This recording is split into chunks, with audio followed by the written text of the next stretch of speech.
Anger does not originate from within you. It is a distorted signal from the outside that you have unconsciously granted access to your emotional operating system. No one has the power to make you lose control unless you allow them into your brain's programming zone. They throw out a sentence, a glance, a disrespectful behavior, and you open the door to receive it as if it were a trustworthy piece of code. You are not controlled by their actions. You are controlled by your decision to let those actions shape your inner state. I do not get angry when someone criticizes or insults me, not because I'm numb, but because I understand how emotions function. Anger is a chain of reflex commands, and every reflex can be rewritten. When you feel offended, it says nothing about them. It only shows that you've given them programming access to your mind. That's not emotional pain. That's a loss of control. Every time you get angry, you are signing an invisible contract. I hereby grant this person access to my nervous system merely because of a sequence of sounds that came out of their mouth. That's not just irrational, it's dangerous.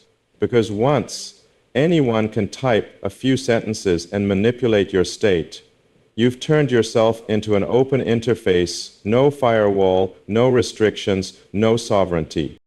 Don't confuse restraint with weakness. The ability to control emotional reactions is the clearest proof of an upgraded operating system. If I got angry every time a journalist misrepresented me, an investor doubted me, or a competitor attacked me, then SpaceX wouldn't have flown, Tesla wouldn't exist, and I would have been buried under judgment a long time ago. I don't have time for emotional spam packets, neither should you. You cannot block every negative signal from the world, but you can refuse to process it. Your brain is the most valuable processor on the planet. So why let it run emotional scripts written by others? The question is not why did they insult me, but why did I allow them to penetrate my operating system? And if you can't answer that question calmly, then you've handed the steering wheel of your life to anyone who knows which button to push. Anger is not the result of offense. It is the consequence of losing programming rights. Take that right back, and you'll see no one can touch you unless you invite them in. And once you understand this principle, you no longer need to react to prove your worth. You just need to stay silent to keep your power. You think someone hurt you, but in truth, they only triggered a line of code you had already authorized to run. No one has the right to control your mind unless you've previously surrendered that right.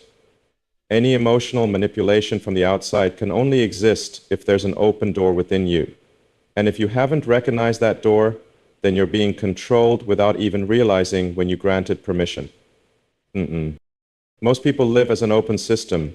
Whatever anyone says gets through. However someone behaves affects their inner energy. No filters, no security policies, no access limits.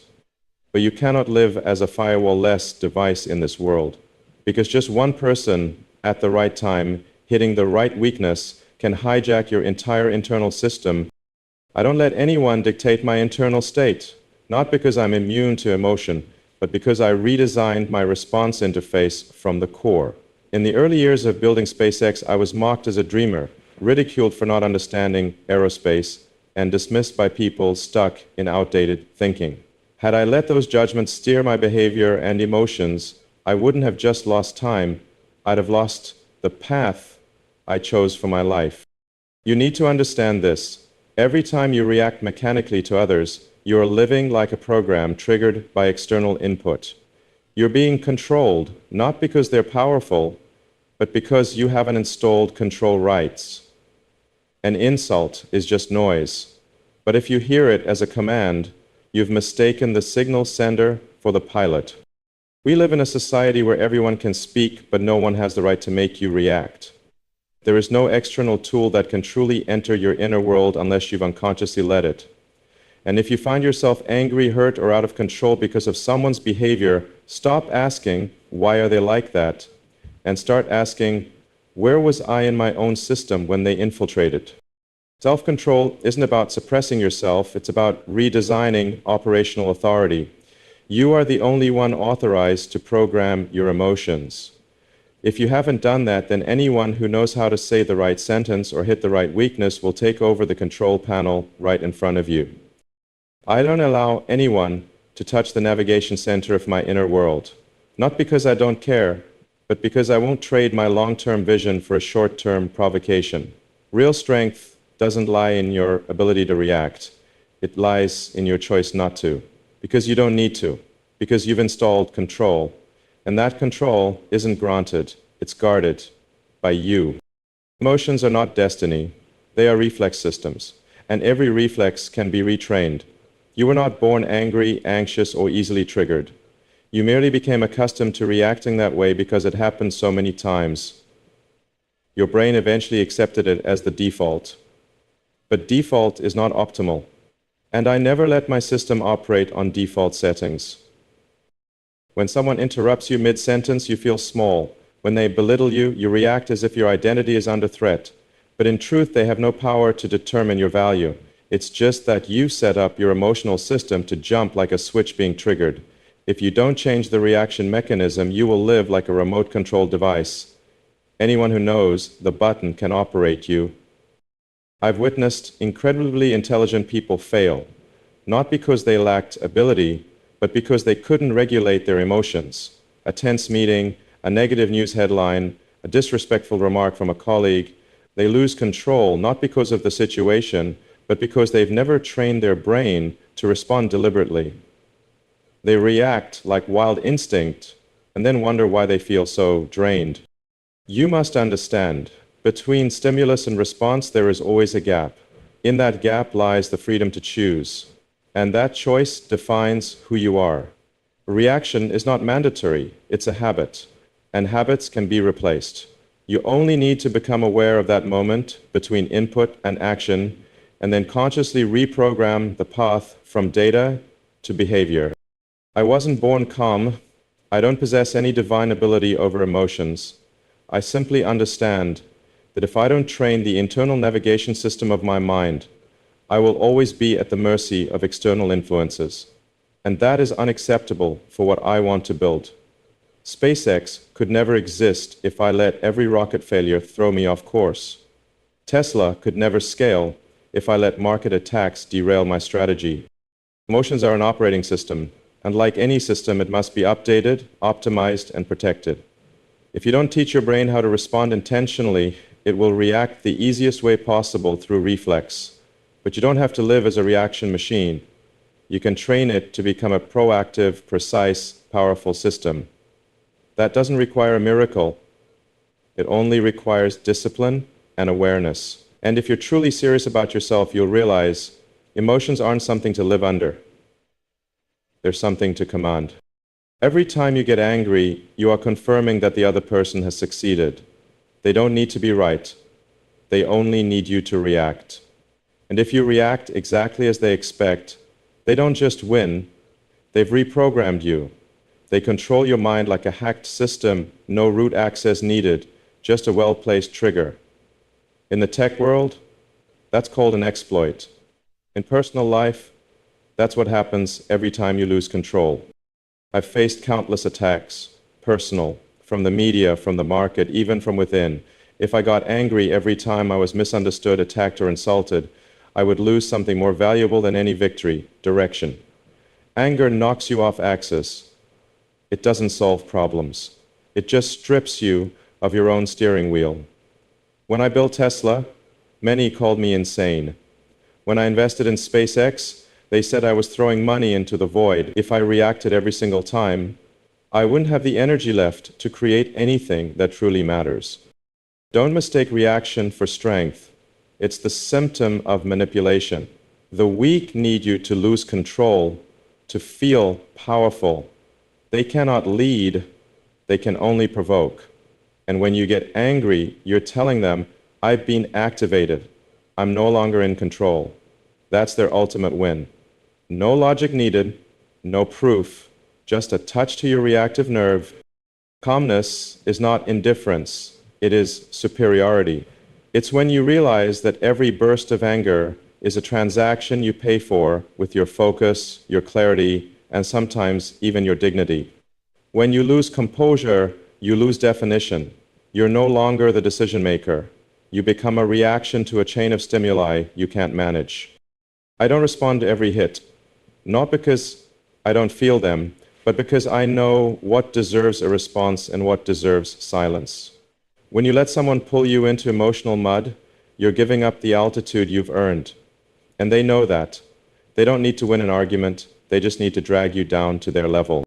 And you must choose. Do you want to win by staying composed and continuing to lead, or do you want to lose yourself just to teach them a lesson? The greatest lesson is that you don't need to teach, you only need not to react. Because when you don't react, you still hold all your power. And no one, no matter what they say, can steal that from you unless you hand it over. You would never let a stranger kick open your front door, march into your living room, and tear everything apart, right? Then why do you allow others, through a careless remark or an unconscious act, to enter your mind and steal your peace as if it were something cheap? Peace is not a privilege. It is strategic territory.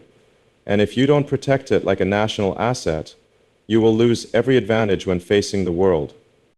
I don't let anyone, friends, journalists, competitors, not even shareholders, violate the core zone within me, not because I'm stubborn, but because I understand the value of inner calm. In moments of extreme pressure where everything can collapse with a single wrong decision, the only thing keeping me steady is that inner energy field I don't allow anyone to touch. That's where I process, analyze, predict, and rebuild strategy. If that zone gets disrupted, the whole system falls apart. You can't fly a spaceship while panicking, just like you can't command your life if you let someone else's emotions dictate your internal state. Peace does not come from everything being perfect. It comes from your ability to remain steady when everything around you is in chaos, and that skill must be guarded like sacred ground. Some people enter your life like intruders. They don't ask permission. They don't need a reason. They just wait for an opportunity to scramble your energy. They don't take your money. They take something more valuable: your focus, your stability, your thought rhythm. Every time you react unnecessarily, you are allowing them deeper access into your navigation system. Don't mistake being pleasant for being permissive. You can be kind and still inviolable. I treat my peace like a secured data vault. No one gets access unless they have a clear purpose, aligned energy, and perfect timing. I don't keep my distance because I'm cold. I maintain boundaries because I know any disturbance in my mind can lead to flawed decisions, and one misstep could cost me 5 years of effort. You don't need to become a silent fortress, but you must know when to shut the gates. Peace is where you make your biggest decisions, your breakthrough ideas, your long-term sustainability. If you let it be broken by the words of someone who doesn't understand you or by the actions of someone who isn't on your frequency, then you are burning through precious resources for a temporary emotion. I don't let anyone live rent-free in my mind, and neither should you. Start treating peace as the most critical infrastructure in your life, because that's exactly what it is. Guard it, or lose everything it holds up. There is no neutral zone. Only one choice. Either you defend it, or others will invade it. People often mistake silence for weakness, but in truth, the opposite is true. Silence is a form of strength that only those with real control can maintain. It is not avoidance, not surrender, and certainly not a lack of response. Silence is a strategy. It is the refusal to engage in a game you don't need to win because you already hold the board in your hands. I've been insulted in public, twisted, mocked, and pushed to my psychological limits. There were many situations where people expected me to respond, to speak up, get angry, strike back, but I didn't. Not because I had nothing to say, but because speaking at the wrong time dismantles your strategic advantage. There is weight in silence. It unsettles the opponent. They can't predict your thoughts. They can't use you as a mirror for their agitation. Silence creates a void where people are forced to hear themselves. When you don't react, they lose the fuel to continue attacking. An insult needs a reaction to survive. Without one, it dies in the air. That's not avoiding conflict. That's extinguishing conflict at the point of origin, your attention. In a world where everyone speaks, everyone reacts, and everyone demands victory by volume, the one who remains silent is the only one who commands the bigger picture. When I faced harsh criticism over SpaceX's early failures, I didn't go online to explain. I didn't argue with every article. I let the results speak.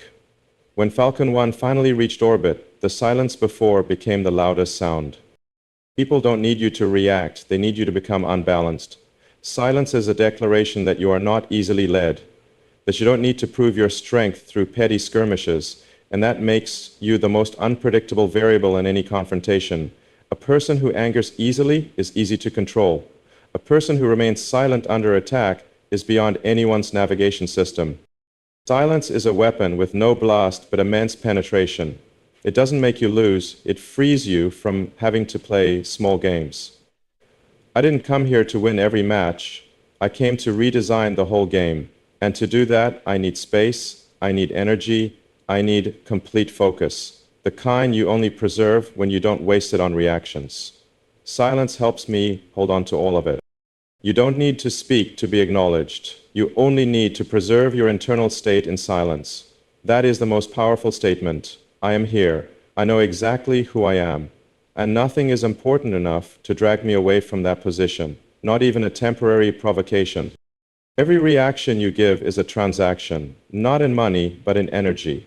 And if you don't understand the value of mental energy, you'll keep investing in situations that silently drain your inner strength without generating any return. People think reacting is a sign of authenticity. In reality, it's the fastest way to leak internal resources.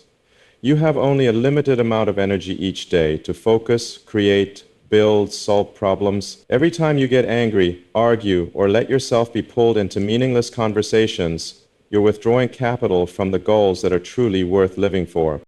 I don't react to everything, not because I don't care, but because I calculate the return on every unit of energy I use. If someone insults me and I respond, I've spent. If I remain silent and continue working, I save. And if I use that energy to improve rockets, update software, or make a strategic decision, I'm reinvesting. That's how I operate, not through emotion, but through intentional energy allocation. You think a reaction only lasts a few seconds, but the truth is, its echo can consume your mind for hours, even days. You could lose an entire afternoon because of one sentence that irritated you.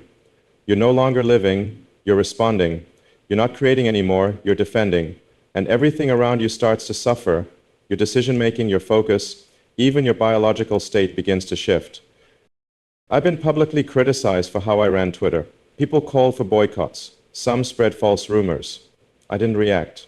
I measure my energy by what I can build, not what I can fight. Reaction is distraction disguised as righteousness.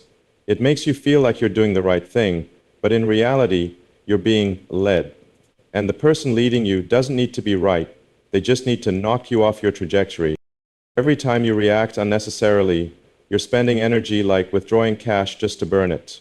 And you think, just this once is harmless. But multiply that. How many times a week do you go into defense mode?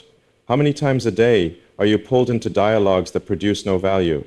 What percentage of your energy is used resisting instead of creating? Once you calculate that, you'll understand why you're exhausted even when nothing big seems to be happening. You're becoming poor not from lack of talent, but from emotional overspending. I don't allow myself to invest in unprofitable battles, and neither should you. Every reaction is a spending decision. Learn to spend wisely. If not, you'll keep going bankrupt in spirit without ever understanding why. Conserving energy isn't selfish. It's the mindset of a builder. And if you want to become a true creator, you must begin by controlling where your energy goes and who gets access to it. No one is born with emotional control, and no one accidentally becomes calm, sharp, or unshaken in adversity. Every emotional state you admire in others is the result of training. Emotions are like muscles. If you don't train them, they stay weak. If you don't gradually lift heavier loads, you'll never become stronger than you were yesterday. And if you allow them to react instinctively, you will always be passive in your own life. I'm not cold-blooded, but I know how to forge stability as a strategic tool. When SpaceX failed launches, did I feel disappointed? Yes. But I didn't smash things, lash out, or assign blame. I registered the emotion as data. Then I processed it, like an AI system trained to understand but not react emotionally. I fed it into the lesson, then moved on. Emotions have the right to exist, but they do not have the right to take control. People often mistake those who are quick to anger or easily emotional as being real or emotionally alive, but in truth, they're simply weak. Weak in will, weak in reflex, weak in internal control. No one respects someone who is out of control. They either avoid them or exploit them. On the other hand, the one who can enter a crisis without being derailed by emotion, that's the person who holds real power. Just like physical training, emotional training doesn't require you to be perfect. It requires consistency. Every time you pause instead of reacting, you lift another weight. Every time you breathe slowly instead of snapping, you increase your endurance. Every time you choose not to respond to provocation, you reinforce internal strength that doesn't need to be displayed outwardly. Real strength doesn't lie in performance, it lies in your ability to maintain structure while everything outside you is falling apart. I don't wait around for myself to naturally improve. I reprogram my emotional responses the same way I optimize an algorithm, through repetition, observation, adjustment, and retesting. If you know muscles atrophy without regular stimulation, why would you believe emotions can mature by simply letting them react freely? Your emotions are the infrastructure for handling life. If that infrastructure is weak, every decision you make is distorted. If you frequently lose control, the problem isn't that you lack goals, it's that you're fighting yourself while trying to move forward. And no system can operate steadily if its central command keeps short-circuiting. Train your emotions like you train your muscles, with discipline, awareness, and refusal to quit when tired. That's how I do it, and that's why I keep moving forward despite pressures that most people can't even imagine. Every system is vulnerable to infiltration. It doesn't require a direct assault. All it takes is a malicious line of code, quietly embedded, running in the background. And in human life, that malware is the environment. The seemingly harmless words, the meaningless conversations, the familiar friends who default to judgment, blame, and complaints like a reflex. You don't notice because you think you're strong enough not to be affected. But like airborne bacteria, environmental toxins don't attack instantly. They gradually slow your processing speed, distort your perception, and quietly pull you away from your strongest self without you even realizing. I never allow myself to operate in a space where my nervous system has to constantly fight off meaningless noise. I build my environment like a data quality checkpoint. My team doesn't have to be like me, but they must be on the same frequency. I don't work with people who always see the problem in others instead of in themselves. I don't allow drama-driven individuals to have a place in strategic decision, not because I'm cold, but because I cannot allow a faulty line of code to enter the system, not even once. You may have strong internal energy, but if every day you're exposed to narrow-minded thinkers, negative reactors, or people who constantly complain about things they never take responsibility to change, sooner or later you'll be reprogrammed. You don't have to believe them, you just have to listen to them too often. Every conversation is a data packet, and if you don't control your input stream, don't be surprised when your system starts to malfunction. People ask me how I maintain clarity of thought in a chaotic world. The answer is, I curate my inputs. I don't let trivial news dominate my mind. I don't respond to every criticism. I don't spend time with people who talk only about problems and have no interest in solutions. Environment is not just where you live, it's the filter you use to rewrite your brain structure every day. You cannot train your inner world while staying in a broken outer one. It's like trying to run advanced software on outdated hardware. If you want to upgrade yourself, you need to evaluate the entire ecosystem you're in. You are the product of millions of micro-interactions each day. And if 80% of those come from noise-generating sources, don't wonder why you feel drained, confused, and directionless. I don't wait for the environment to get better, I redesign it. And you should too. Start by cutting off input sources that no longer align with your direction. No big declarations needed, just stop participating.